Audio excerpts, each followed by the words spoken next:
Nach langem Sitzen auf dieser unbequemen Wurzel hört sie plötzlich ganz weit weg ein Knattern.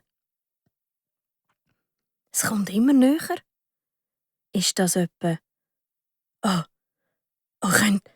Könnte das vielleicht ein Helikopter sein? Die Mädchen reden wild durcheinander. Sollen sie echt winken? Aber im Dunkeln sieht man sie ja sowieso nicht. Oder ob sie echt mit dem Telefon Zeichen geben. Aber sie wissen ja gar nicht, wo der Helikopter eigentlich ist. Das Knattern kommt immer näher. Es wird ganz laut. Und dann verschwindet es wieder. Kommt nochmal kurz zurück und geht wieder. Und dann hören die Mädchen nur noch den Wind und den Fluss. Die vier sind enttäuscht. Wieder rücken sie zusammen, denn es wird immer kälter. Es bleibt nichts anderes übrig, als zu warten. Rings um sie herum ist es einfach nur schwarz. Die Lina schreckt auf. Hat nicht eben, also ganz weit weg, ein Hund bellt? Sie sagt nichts. Es könnte ja sein, dass er sich getäuscht hat. Aber nach einer Weile hört sie das Bellen wieder. Kurz, einisch, zweimal. Es tönt schon ein bisschen näher. Habt ihr das auch gehört? fragt Elena. Ein Hund? fragt Sophie. Ein Hund um diese Zeit? fragt Lina, obwohl sie das Bellen auch gehört hat. Kurz darauf aber hört man das Bellen viel näher und lauter. Einisch, zweimal. Die Mädchen gumpen auf und rufen und schreien und winken mit den Armen, obwohl man das Winken im Dunkeln ja gar nicht sieht. Es knattert im Unterholz. Jemand kommt und leuchtet mit einer Taschenlampe. Die Mädchen blinzeln ins Licht. Sie sind richtig geblendet.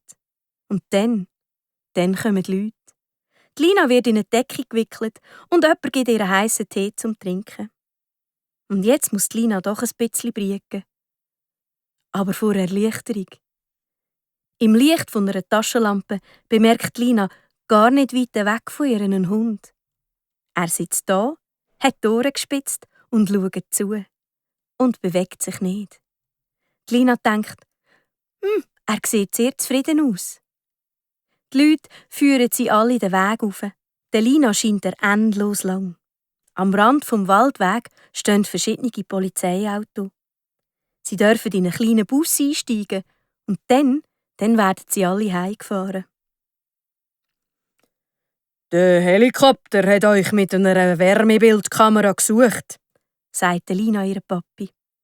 «Weil der Körper, der gibt Wärme ab.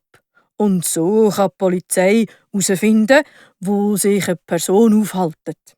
Und dann weiss auch der Hundeführer, in welche Richtung er suchen muss.»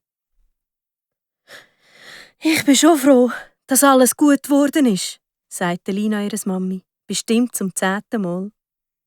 Sie sitzen am nächsten Morgen beim Zmorgen und Lina hat Hunger wie ein Bär.